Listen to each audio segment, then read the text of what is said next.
Hello, everybody, and welcome back to Gridiron Gurus. My name is Luke, and joining with me, as always, is Brian Green. today we're doing AFC West, Yep. AFC and NFC West, the West divisions for football, free agency, kind of breakdown, predictions a little bit, what they can and can't do. Free agency is in 3 days, What? Yeah, technically, technically 3 days. the tampering period. So this will go up. We'll have this in the NFC and AFC East go right before free agency starts. But how about you start with NFC West? Okay, yeah, no, I can go ahead. Like I said, the way we do these are like in order from like division. So starting off with us is the Rams. They obviously they re-signed Matthew Stafford. That was a whole entire ordeal where initially they were like, oh wait, he could possibly get traded and all that kind of stuff. Like he could cut. Like so, there's all these kind of conversations. He obviously he sees his only options really are the Rams are the Giants and the Raiders, and so he goes back to the Rams for obvious reasons. But there's still the up in the air of if they do trade Cup. That's like He will be. he will be, but we don't know exactly where he's going to. He doesn't know where they're going to fetch as far as like draft compensation. But whenever they do I'd trade, guess a late day 2, day 3 pick. I'm guessing too. I'm guessing like it depends. Like it was his third, fourth, but when they do trade him, they'll free up about 12 million this year and the 26 million next year's cap space. Mm-hmm. And Rams have like 51 million dollars in cap right now, so they'll have a lot of cap to be able to re-sign a lot of their players. They already re-signed Alaric Jackson. I think that was a great move by them. Um, I think they should. They've already re-signed Tutu Atwell, which is good. 1 year, 10 mil. They can honestly, like I said, re-sign both Tyler Johnson and also Demarcus Robinson because they're going to let Cooper Kupp walk. That way, you still have your your top four wide receivers. And I think that's on like both Tyler Johnson and also Demarcus Robinson have come in like in really good spaces, like at times in certain games, whether that be if Puka was out one game or if, like Cooper Kupp had been for a couple of different games being out. They've come in clutch sometimes. So I think retaining your really good talent at wide receiver, especially because like you're able to re-sign them for not that much. And then also, I said you could probably re-sign John Johnson. Like I said, you still have a he's still good at safety, okay. and he like I said, he's okay. Like I think you'll be able to get him on a cheaper contract, but ultimately you're going to let some people walk. I think you let Joe Noboom go. Michael Hoyt, I kind of like him, but he more than likely could be gone. Um, and also, I don't know what you want to do with Troy Reader if you want to bring him back or not because he did not do the best. Yeah. But like I said, it's up to you. But to me, I say you restart with your linebackers, and I They think don't prioritize linebackers. they really don't. So I was like, you can like I like this linebacker class a little bit. You probably get that. You probably get a linebacker in this draft class, Yeah. and then pair him up with the veteran like someone I would like to say is like Oren Burks. Oren Burks is a kind of underrated linebacker who's come in and really back to back years and has replaced linebackers in Super Bowls. Like literally last year, he came in, replaced Jerry Greenlaw, played pretty well. And then this year he replaced Kobe Dean on the Eagles run, and then also played really well in that too. So like Yeah. Warren Burks is a linebacker who you could probably pay a little bit more for. You could probably like pay a little bit to, maybe like a 3 to 4 mil per year. I don't know as far as the guarantees and stuff kind of stuff, but as someone who could be a placeholder, who has shown at times when he's surrounded by a lot of talent that he can perform, and you have a talented defensive line. So that's something you could probably bring. You could probably bring in Sebastian Jophus Day. Bring him back. Like I said, he was on the Super Bowl winning team. He's a really good run That's defender. what they need. That's what, like I said, that it would be a great pairing because they might lose by Brown the third if he leaves free agency. So you have to get a veteran for this very very young defensive line, and being able to pair him with someone like a Kobe Turner with Braden Fisk, like I think that would be great for this young defensive line. Um, and then there's even like a chance they could add like a veteran pass rusher like a Hassan Reddick. Like if Hassan wants to ring chase esque, but like Go to a team that's going to be good. It's probably going to win the division, but you can kind of like you don't have to be the guy anymore. I think it's It's going to be more of a rotational edge. at this point in time in his career. So like I would love for him to go to LA. Like I said, yeah, him, Jared Verse, Byron Young. That's a great edge rotation with Joseph Day coming in too. That is a dangerous defensive line that I think that's what they're really focusing on in with the Rams, so that they could potentially take a corner with their first overall pick. With the Rams, they have, I mean, linebackers obviously, and perennially, or however you say it, is a need for them. Corners a need, and when they trade Cooper Kupp, wide receiver is also a need. Mhm. I mean, like you have Puka Nacua, who's a stud, and he's a number one, but you need another guy with him. But I think they could I think their first pick will either be corner or wide receiver. I like the Rams. They're like my second team. Yes, they are. They're my NFC team. But I love their front. Like bringing in a vet like nose tackle like Joseph Day would be a great move, just because they kind of got gashed a little bit in the run, especially against the Eagles. And just having a guy, because Braden Fisk, while he had a really good rookie year, is not this great run defender. Not Byron. Oh my gosh, Kobe Turner. No. Who's the edge they drafted from Florida State? Oh, you're talking about Jared Verse. Jared Verse is. I mean, he's a power guy. Yeah. But then their interior is honestly worse against the run than their edges are.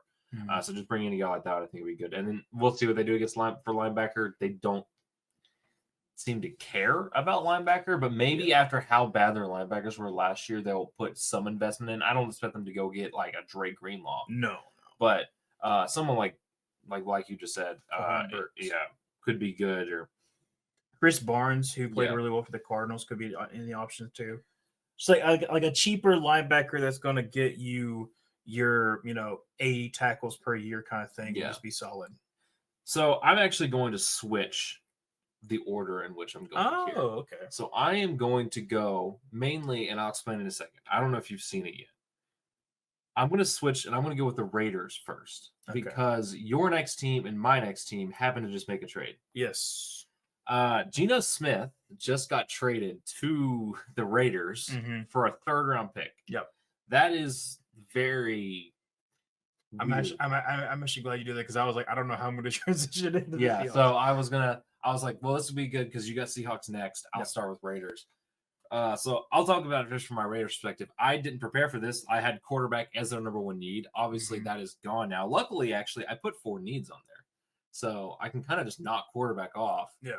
Now, like, Geno's not some world-beating quarterback, but he is better than anything you had going into the year. Like, I mean, this is just this. If you're the coach and you're the general manager, this is like, thank God this is off our plate. He's better than anything you could have gotten in free agency or in the draft. Because now you can go into your 6th overall pick and say, hey, we don't have to reach on a potential Shador Sanders, or in round 2 we're having to look to trade up and get like a Jackson Dart or a Jalen Milroe. I still don't understand the hype around Jackson Dart. He's going to be in Seattle. But they now have a solid average, such above average quarterback who has played with Pete Carroll before, mind you. And so this is just at pick 6, you can go best player available. It's going to be probably wide receiver or running back, in my opinion. I mean, if Ted McMillan is sitting there at 6, you've got to sprint that card in, and you'd have a good pairing then with Ted McMillan. You still have Jacoby Myers. You got Brock Bowers. You can get a running back later. Because like this is like we've been talking about how this is a great running back class. Genty is amazing, absolutely, but you legit can get a possible. You get a Dylan Sampson in round 3, and he can be he can hold it down. I like Dylan Sampson a lot. But for the Raiders, their key free agents are Nate Hobbs, Abdullah. His name got auto checked, so I forgot. Amir Abdullah, Trayvon Merrick, who's really good, and then Malcolm Kuntz. They're resigning Malcolm. They probably will resign Malcolm Kuntz. Trayvon Merrick, they should resign. He's a good safety. Nate Hobbs, I haven't really kept up with the Raiders all that much. So I don't know if he's still as good as he was 2 years ago. I think he had a little bit of a setback, but he's still okay. I know he was a really good nickel defender 2 years ago. Mhm. But to be totally honest with you, I haven't kept up with every player on the Raiders because they've sucked for the last 2 years. But Yeah. I do know the name Nate Hobbs. I knew that he was really good 2 years ago, and I know that their needs are at secondary. They have $80 million in cap space. I put their needs at quarterback no longer, I guess. Running back, wide receiver, and corner. They have edges. They just re-signed Max Crosby. They signed Christian Wilkins last year for the defensive line. They drafted. Oh my gosh, my names are not good. Texas Tech. Texas Tech. Texas Tech edge defender. Oh, you're talking about Tyree Wilson. Yeah, they drafted Tyree Wilson. Now he has not performed well, No. but you still have that investment of a top 8 pick on him. Mhm. For their acquisitions, now this doesn't matter anymore. I had Justin Fields originally, but not going to do that one. I have Hollywood Brown or Darius Slayton to be I guess like if you're going into the draft and you don't have a number one, you'd have a Darius Slayton or Hollywood Brown would fit well next to Jacoby Myers and Brock Bowers, in my opinion. And then you could still draft a wide receiver. And then you'd have a pretty filled out pass catching group if you got one of those guys. I put Najee Harris. I think he fits the type of running back that Pete Carroll likes. Like to me, he's kind of like a beast mode type of guy. He's like a power back. It's a little bit. He seems to me like a Raiders running back. He's a good power back. Like he doesn't break away speed or anything like that. He's a solid pass catcher. I still like Najee a little bit. I know he gets hated on a lot. Yes, but he would be better than anything they had at running back last year for the Raiders, and they need a running back. And I think Najee, you could get him for like a 1 to 2 year deal. And then you wouldn't have to, because I'm not the biggest fan of taking a running back early. Then you could kind of just do BPA and not have to take a running back. And like I said, you could take a running back in round 3 and be perfectly fine. So I put Najee Harris, and then cornerback, I put Carlton Davis if they want to spend big. I think he's probably the best or second best corner on the market. Yep. In my opinion, they're not going to spend on defensive line. They could use offensive line, like right side offensive line. Colton Miller's really good. They drafted Jackson Powers Johnson, and he struggled, but I still believe in him. He came on strong in the second half. Yeah, so like maybe guard spots they could look at too if they wanted to, go after like a Will Hernandez or a Tevin Jenkins or someone like that, or Will Fries, who I'll mention those 3 names a lot in the next episode or two. But one of those guys are all above average guards to very good guards. But that's kind of how I view the Raiders. Obviously, this Geno Smith trade puts like a whole twist on like what I thought they could do in the offseason, because now they don't have to worry about quarterback. Yeah. Now they're going to pay Geno, and they're going to pay him more than he's probably worth, but it's better than whatever you could have had. It's something that, like, you already have a veteran head coach. Yeah, now you have a veteran QB. Now you can actually build up this roster to basically with Spytech, like, he came from the Tampa Bay Buccaneers, who have done an amazing job really at filling out their roster, like a lot of young talent. Now, obviously, they still need, like Tampa Bay, we talked about it before, they still need some help as far as like on their defense, especially depth wise. But honestly, when I saw that, I was like, I don't know what I'm gonna do now as far as like transition. Geno is like on his last year of his deal. They'll probably give him a 3-year extension, 2 to 3 year extension. So you're not like hemorrhaging the future. And like, I think the Raiders do know. I mean, they're not going to win a Super Bowl with Geno, and they know that their roster is not that good. So like, I think they could be looking at it as like, okay, we need to still sell tickets. We need to not have the worst quarterback situation. Like you can't not go into the season with a quarterback. Yeah, you could say, oh, you still have to have a quarterback on your roster.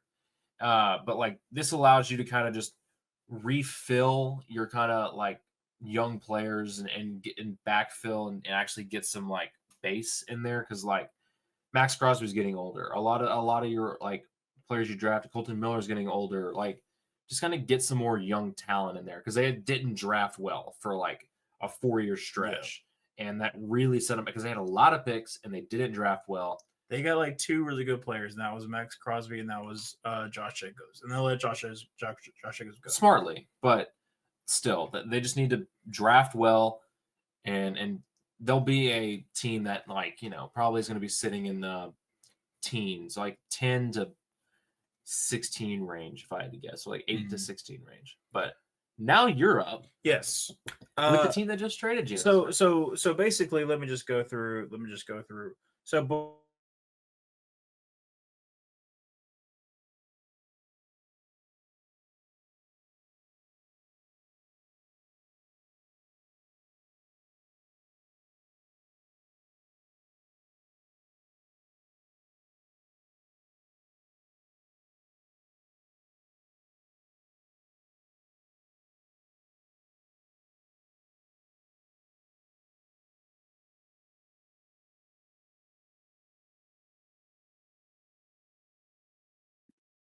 oh, there we go. We're good. Well, that's still that's the thing at the top. Yeah.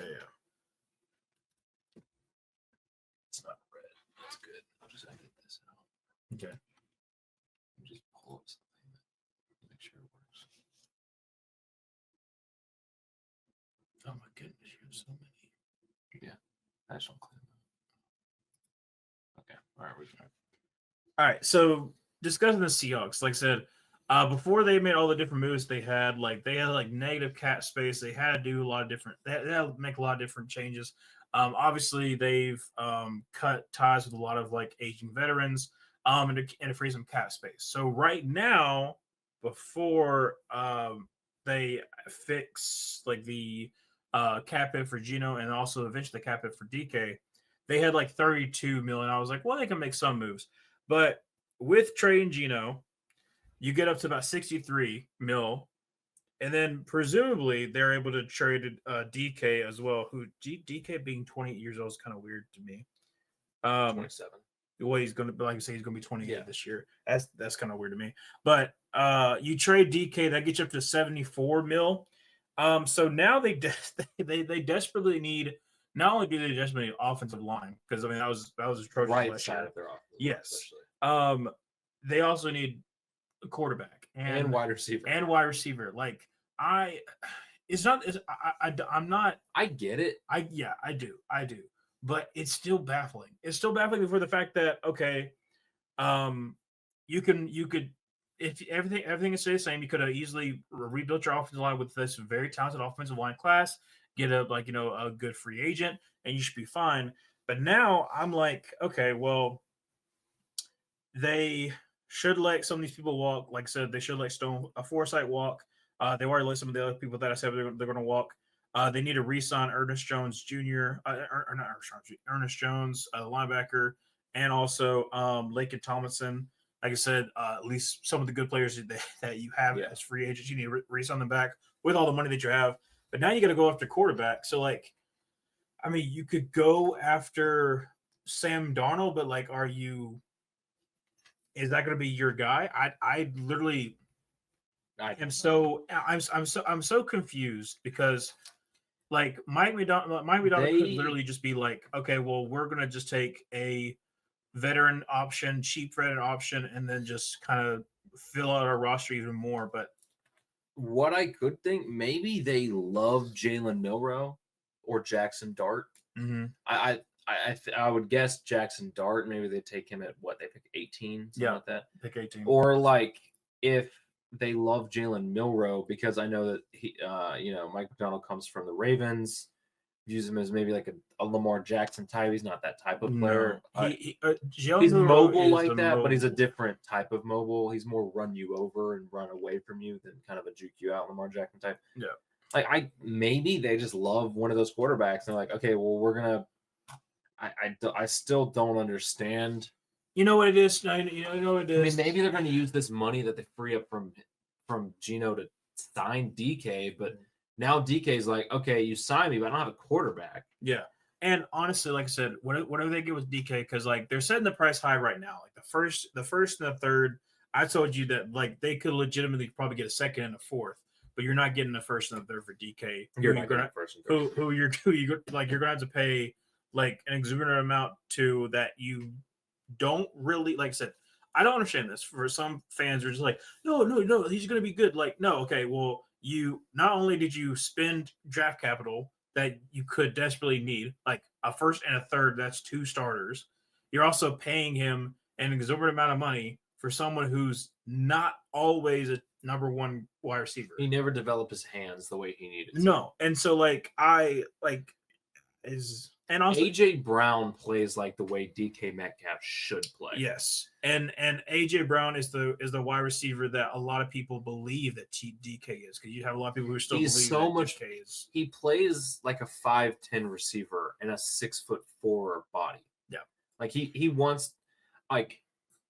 Nico Collins is the type of player that DK needs to be. Like he can separate like that. DK definitely can separate like that. Yeah. But he also needs to be able to like go up and catch the ball like in high point and like rip down targets from people like Nico Collins does. Like those use those two because they're both 6'4" and they are kind of like the same like speed stuff like that. But it's like Nico Collins actually developed his hands. Yeah, and I mean he never really had bad hands, but like. That's the type of player DK should be, or play like an AJ Brown, but he just doesn't. No, he's a good receiver. He's never been under 900 yards, and he doesn't miss games. Yeah, he's missed 3 games in like 4 years. But if you're the Patriots, Patriots definitely wouldn't trade their first overall pick. You're not trading pick 4. Like, but even when you could get Ted McMillan, who's what do you way have? They younger, have pick 35, 36. So a second round pick. No, Ted McMillan. I would take DK over Ted McMillan. But I'm talking about like as far as age wise and what could potentially be. Yeah. But like if you're trying to like pick like 35, 36, something like that for DK Metcalf, then paying him $30 million. I don't know. I wouldn't hate. I wouldn't hate it. I wouldn't hate it from the Patriots per se. Like I'm not gonna hate a team unless they like trade a first and a third. Like I would not want a team to trade a first for DK Metcalf.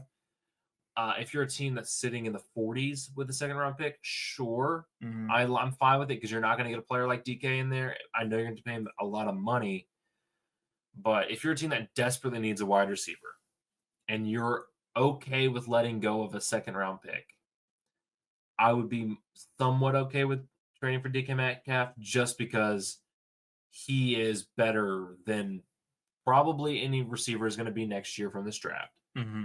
And he's the third best receiver available through free agency or trade right now. With T. Higgins not getting traded, but I'd probably put him behind Adams and Chris Godwin. Yeah, I'll give that because Chris Godwin is the leg injury, but he is. But I love Chris Godwin. Yes, so when he's on the field, absolutely. But like I said, I it's still kind of up in the air what they're really going to be focusing on. But the people that I said they could potentially go after is a veteran option and a Nelson Aguilar. I was like, that's a cheap option, but it's something that you're letting go of Tyler Lockett. You might let go of DK Metcalf. If you do keep him, that's fine, whatever. But Jason is your guy. You drafted him. He broke out. Like I said, he's amazing. All you really need is a complimentary piece, and that's going to be like a Nelson Aguilar. And you can I think that might be a lot of people are trying to say DK once gone because he's not the number one option anymore. If that's who you think DK is, sure, whatever. I don't think so. I don't think that's the reason why he's leaving. It could just be that he saw the writing on the wall that they're getting rid of Geno Smith in there. He was like, and he wants to get paid. It's his last payday. Yeah, I wouldn't want to be in a Matt Flynn situation. This right now could be potentially be like a Matt Flynn situation. You pay money to a big contract like a Sam Darnold, and then it could end up being like that. It's like your third round quarterback that you just signed just like as developmental piece. So who knows? This could work out for Seattle. We don't know, but it's still kind of baffling. Another one that I said was Brandon Sheriff. Like I said, he's old guard, but as someone who could be somewhat reliable. Pay him. And then another one that's kind of outside the box, you got Devon Witherspoon, you got quarterback from UTSA. He changed his name. He did? You're talking about Longhorn. Had so many interceptions as a rookie year. His name.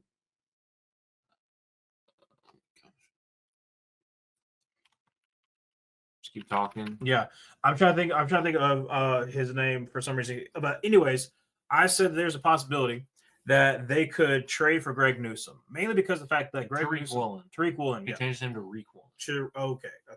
So to really fill out this cornerback room, you have a young quarterback room, so you don't have to. Devon Witherspoon's more of an inside nickel It's slot more of a corner, nickel, but he's elite at it. Exactly, and so that's the reason why I was like, this would be able to completely fill out your cornerback room. Greg Newsome actually was coached by the Seattle's secondary coach, who's at Seattle like right now. So I was like, there's some connection because I feel like Greg Newsome's going to get traded. I don't know if Myles Garrett is going to get traded. He needs to be traded. He needs to get out of there just because he should. They need to go. Apparently, he tried to meet with Jimmy Haslam, and they refused a meeting, which is a terrible look from the owner. It really is for a play. You're going to lose the locker room. Yeah, and I mean, it's a bad situation for all.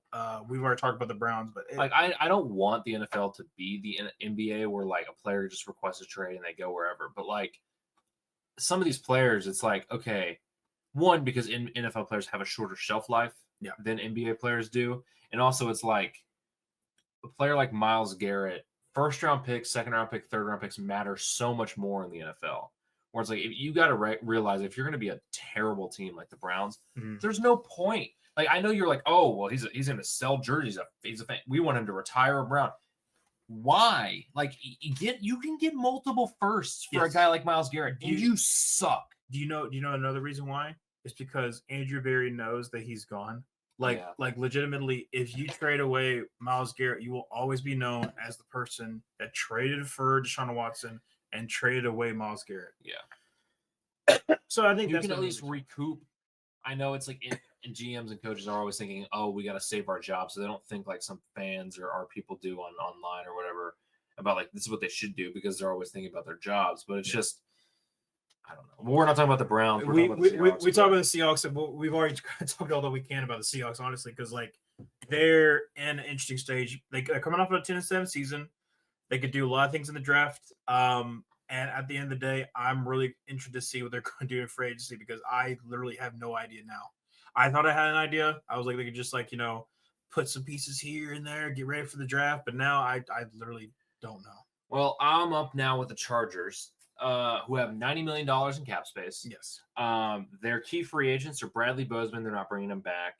Asante Samuel Jr., Josh Palmer, J.K. Dobbins, and Hayden Hurst. And Sebastian Joseph Day. Yeah. And Poona Ford. Yeah, right. Yeah, Poona Ford. I think they'll bring back Asante Samuel. They should, just because they would have a kind of complete cornerback room with him. Josh Palmer, they should bring. I don't know if they should because they have Johnston and obviously Ladd McConkey, but I don't know. Like maybe if they're gonna look at drafting a tight end or something, but they have $90 million in cap space. I have their needs as wide receiver, interior offensive line, and defensive line. So there is some more talk about Zion Johnson might be moving to center. He's been a little underwhelming as they drafted him in the first round 3 years ago. Yep. He's not been truly terrible. Like he hasn't been Kenyon Green level terrible because they were drafting the same. Shout out. Well, they were drafted like 6 picks apart. Yeah. And I remember that's the guy I wanted Zion Johnson over Kenyon Green, but like he hasn't been good either. And maybe he can switch to center and be solid. But the people I had them maybe getting is a Darius Slayton or a Stephon Diggs. Not a Devontae Adams. I don't think he's going to go to the Chargers. Okay. I don't know. If he goes to LA team, honestly, I can see him with the Rams. No. I don't know. I don't see Devontae Adams going to the Chargers. He doesn't really have a lot of connection there. But I put Darius Slayton. I think he's an underrated wide receiver who's going to get paid medium money. He's kind of the best bang for your buck wide receiver. Like he's not old. You're not going to pay him huge money to where it like handicaps you. But he's also he would be your like third pass catching option behind. He kind of fill out that room. He gives you speed. I mean, you have it with Quentin Johnson too, but he gives you that speed. Yeah, he kind of is like Josh Palmer, but a little bit better, in my opinion. And then Stephon Diggs is like a vet guy who he's going to kind of do the same stuff Ladd McConkey does, but Diggs is going to be a really good vet. I think he still produced really good last year. And I know coming off the ACL tear, but he probably won't cost you an insane amount of money, but he'll still be a good receiver and you just need good receivers in there. And also, I think they need a vet in there because Quentin Johnson will be going to year 3, McConkey's going into year 2. You could use a guy who has the experience with Stephon Diggs to kind of teach up those guys. How is Diggs blocking though?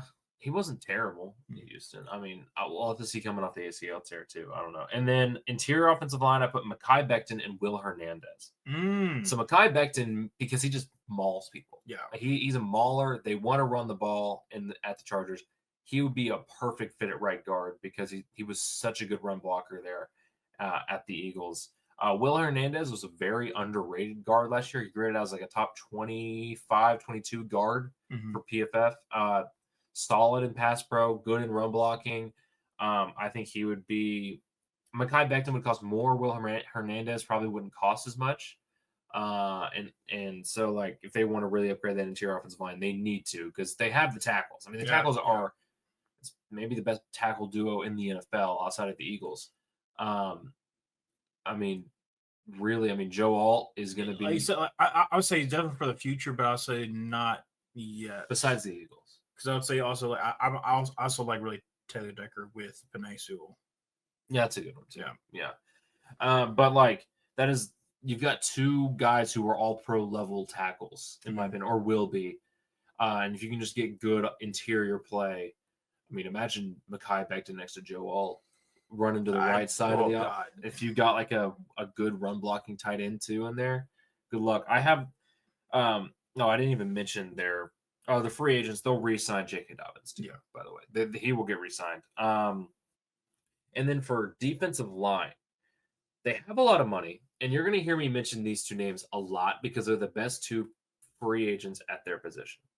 Milton Williams and Josh Sweat. They could use an interior. They just released Joey Bosa. They could use an interior defensive lineman. Milton Williams, they have $90 million in cap. They can pay him.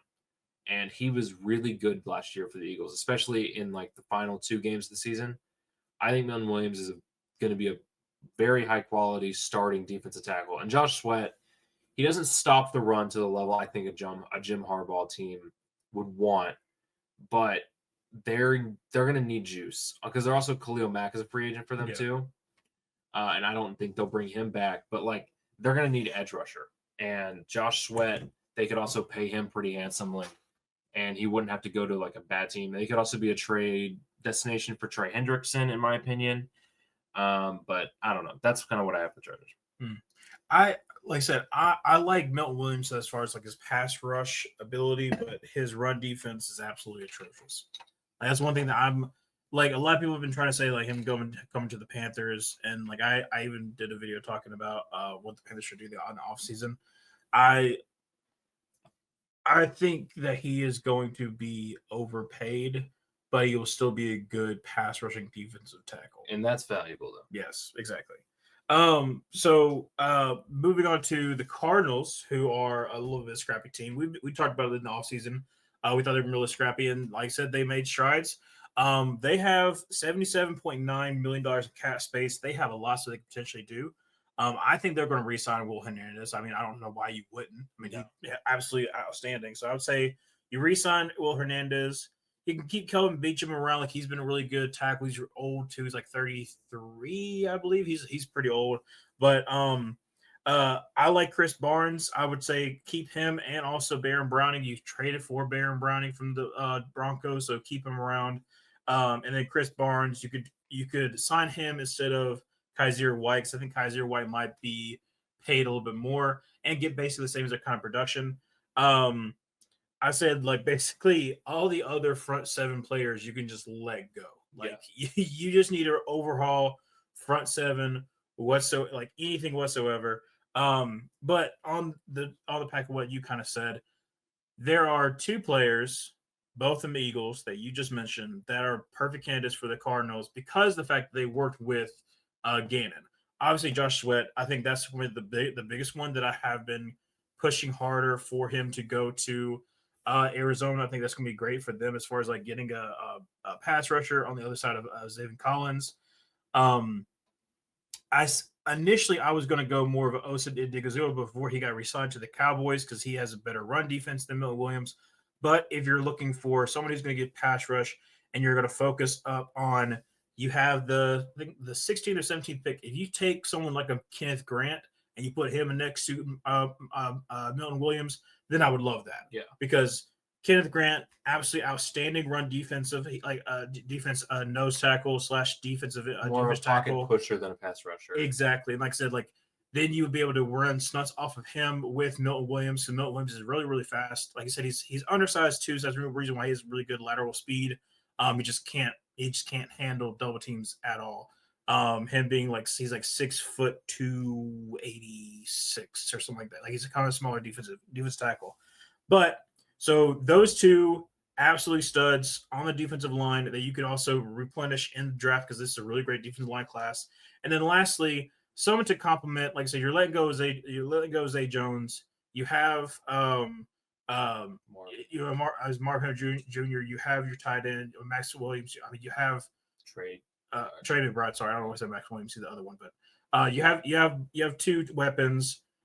Michael Wilson had a good rookie season, relatively. Second year, not so much. But what you really need, you got two good running backs. Yeah, you have two good running backs. What you really need is someone who's going to get separation, and that's going to be Chris Godwin.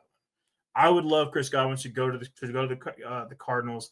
Like I said, these are going to be big ticket items, but you have the cap space to do it, and why not make that push and get in his third year when you're able to have still a good enough draft with the picks that you've been able to accrue. You're still middle of the pack. If you start making a playoff push, that's when you start not being able to start making some of these swings. So why not? While you have the money, while Kyler is still what I think he's 27 or 20. He's either 27, 28. Well, yeah. So 27 years old. He'll be 28 by the start of the season. So while he's still relatively young, you start making that push. And I think this is the offseason that you can be able to do so because you've made some pretty decent drafts. Like I said, going to get his third year, you've had good first two seasons. You've made some progress, but you need to start actually making a playoff push. Yeah. And so technically they did last year, and then they got eliminated by the Panthers. But I say those three big free agents, I think you have well within your right to be able to go after them.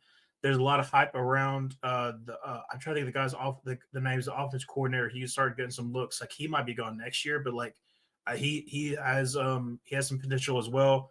Like I said, I'm really excited to see what the Cardinals are going to do because all they really need to do is re-sign Trey McBride next year. Like they don't have also trade for Trey Hendrickson. Yeah, like they could trade for Trey Hendrickson, but they literally don't have that many people they have to re-sign. No. And so this is a time where you can use all that cap space to start making that not all in push. We're not doing the Cowboys, but you can actually make your investments that you desperately need, especially on the defensive line, and then somebody that's going to be able to get open for Kyler. Because that Kyler Murray to Chris Godwin is going to be an elite connection. Yeah. I have the Broncos now. Their key free agents: Cody Barton, Javonte Williams, DJ Jones. They don't really have a lot of free agents, which is good for them. They have $40 million in cap, and I put their needs as pass catcher, tight end receiver, running back, and safety.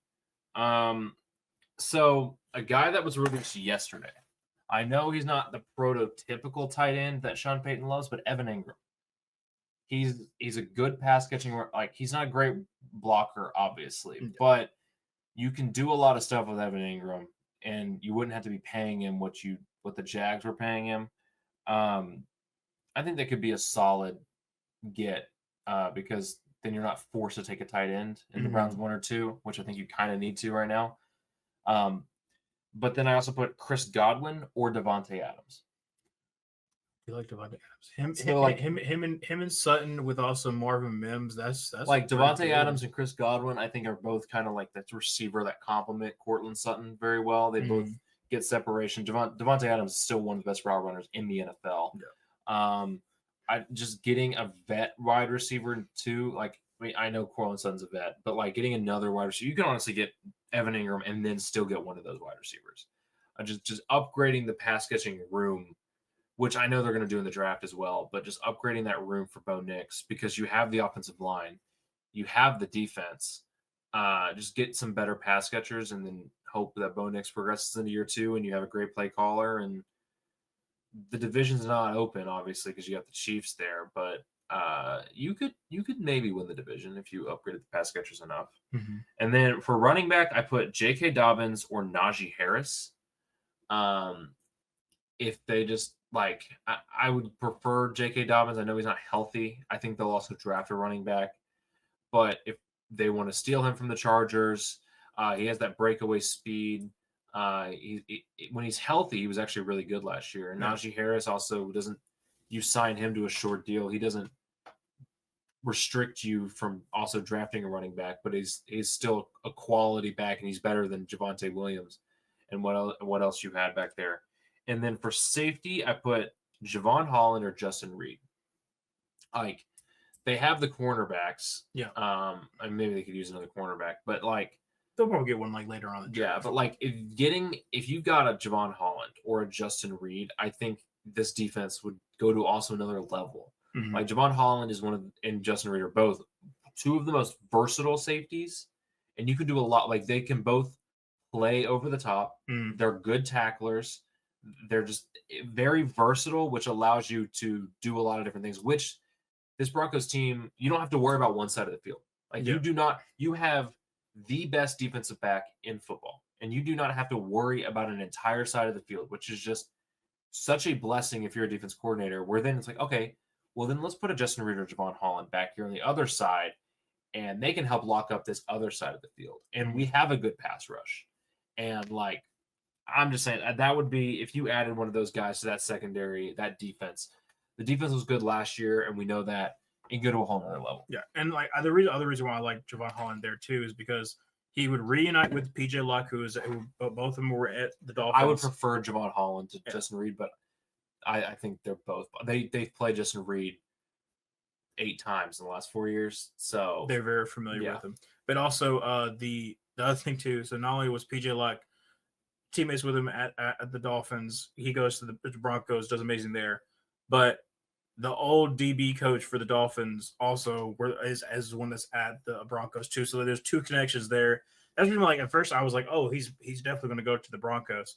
But now for some reason it's us and the Titans that are trying to get Javon Holland. I don't understand the Titans trying to spend money. I don't understand. I like us spending money because I want Javon Holland. I understand it for the Titans, but interesting. You just I don't want if it's between me and the Titans, I want us to get I want y'all to get it over the Titans too. I don't want Titans to get good football players.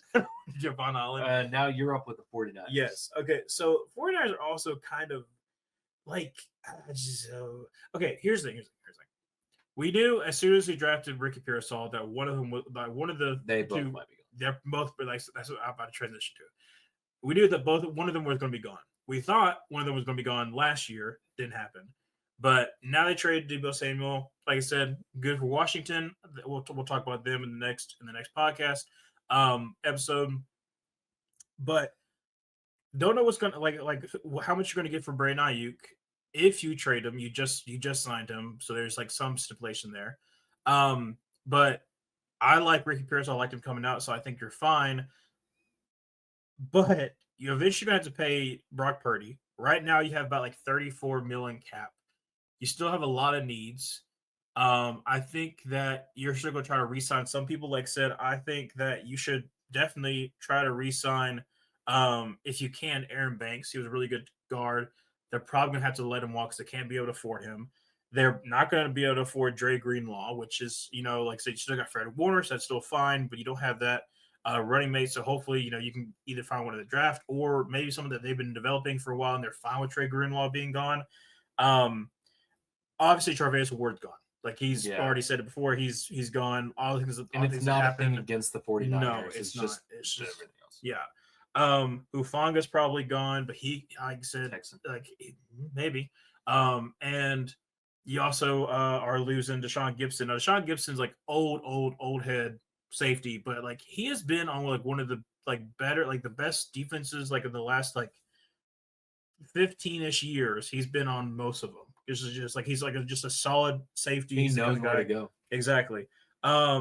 and then also you're losing Javon Hargrave. Like, so you're losing a lot of people on your defense. Now, obviously, you're bringing back Robert Saleh, so like that's going to improve your defense automatically.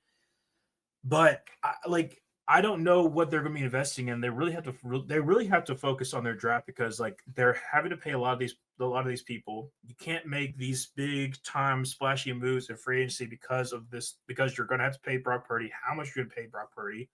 I don't know. So like, there's not much that I have them actually making some moves in free agency. The ones that I actually do like is so for Dre Greenlaw leaving, I like you bringing in someone like Sherwood, who Auburn man, love him, but he developed under Robert Saleh as a linebacker at the Jets. Him being paid, not super duper like huge, but like being a running mate with Fred Warner, because Fred Warner is getting up there in age as well. Hopefully, like you basically kind of like get Jermaine Sherwood to be like the kind of like the future linebacker for the 49ers. He's pretty much always had really good linebackers. And like I said, there's not much else you can really do. Like you can kind of fill out some spaces, but like they need to fill out some defensive line depth. Like you literally only have I can look at it right now. You literally only have 34 right now, and because you trade DK, you have 56 next year, which is like accounting for what you're doing this year, like this next year. So like the 49ers just really need to focus on the draft and just hope you get some hits. Hope that you get like at least 3 to 4 starters in each of the next 2 drafts, and hopefully you can continue on your run of when everyone's healthy, making it a deep playoff run. They've been a pretty solid drafting team, especially in middle rounds. They've like Dominic Cooney last year. He did pretty good. Yeah. Like they're a solid drafting team. I mean, if you take out the Trey Lance whole stuff, but which set them back because they didn't have first round picks for like 3 years. But I think that they need to focus on filling out defensive line and some depth at the secondary, and then go into the draft and just honestly do BPA. That's probably what is going to be best for the Niners, just because you have holes. Especially, you need to start looking at replacements for Trent Williams, and that right side of the offensive line is not great.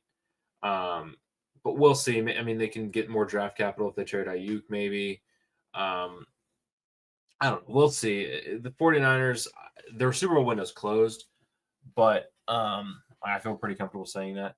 But that doesn't mean they can't be a competitive team in the NFC. Yeah.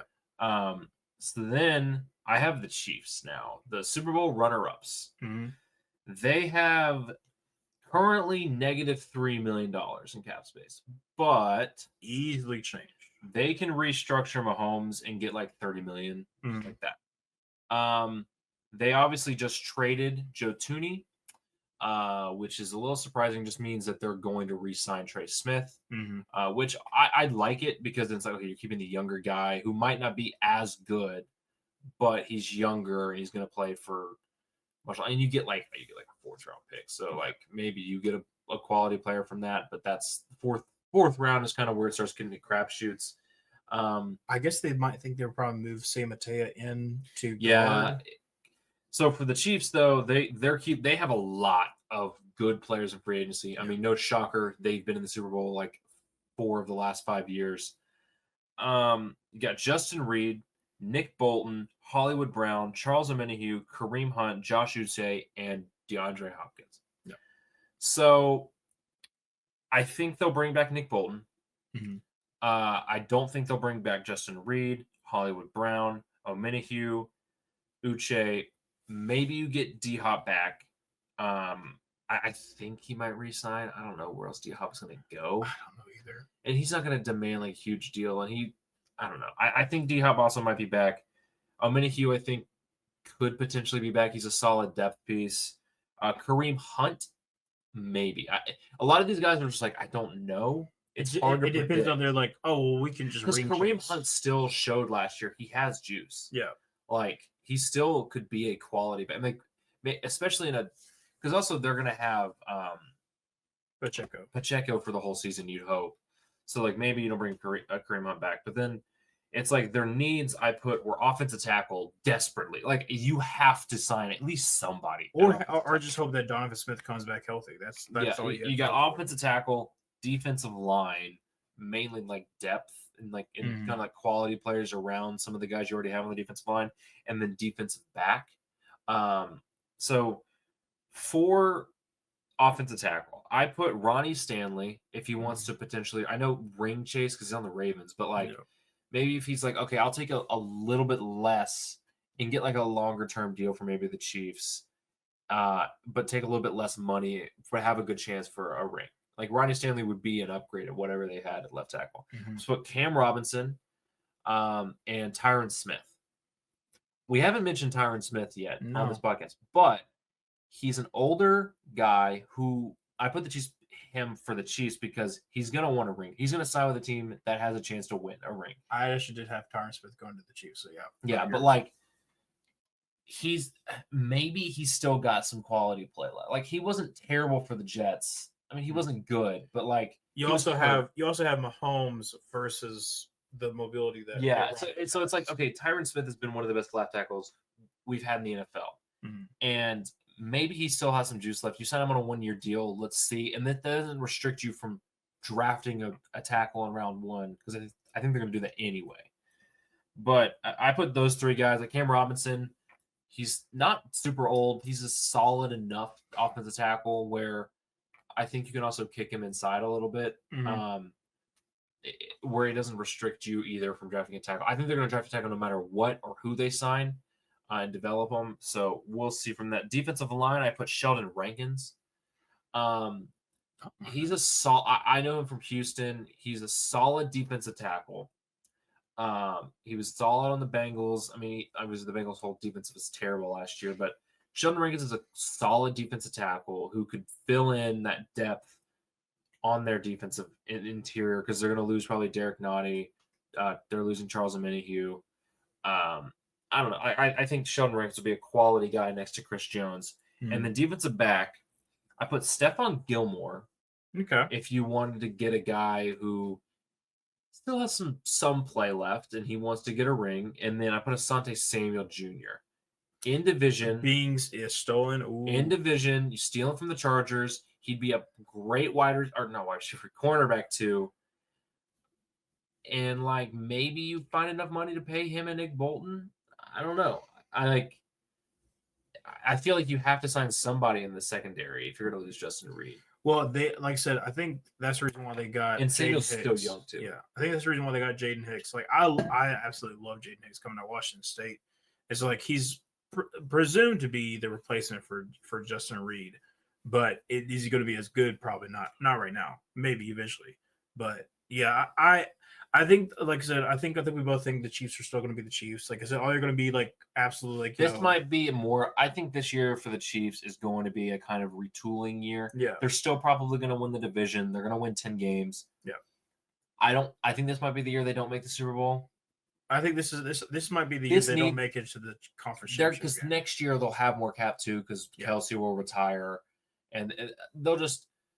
I think this year they just need to draft well, kind of figure out that offensive line. They still got some young players. Obviously, like Rice won't be the same player this year as he will be probably going forward. And so you could have a quality wide receiver duo, like a good wide receiver duo in like 2 years with a fully healthy Rashee Rice, and a year like 3, Xavier Worthy, and you'll still have Mahomes. And if you can fix the offensive line, I don't know.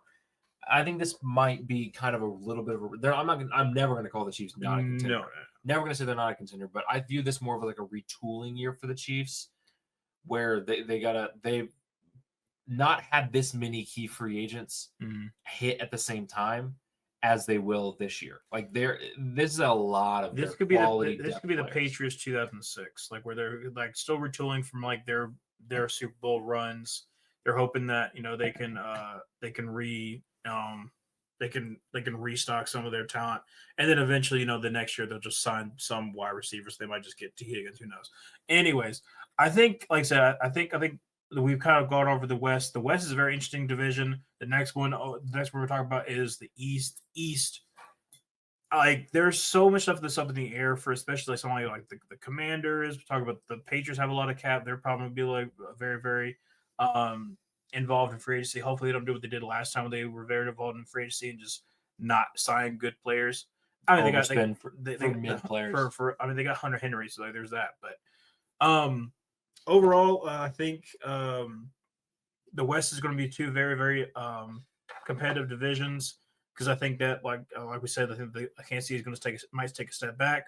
We're very, very eager to see what the Broncos, if they can like build upon this, if the Chargers can build upon with their experience as well. If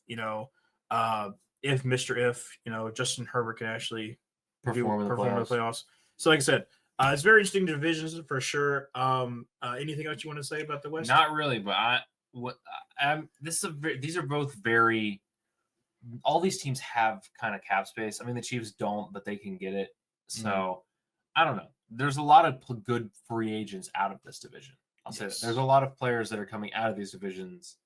And the next division, the East, probably has some of the best free agents we're going to see. Yeah. But we'll get into that. That'll be uploaded like a day or two after this one. But I guess thank you all for watching and see you on the next one. Bye.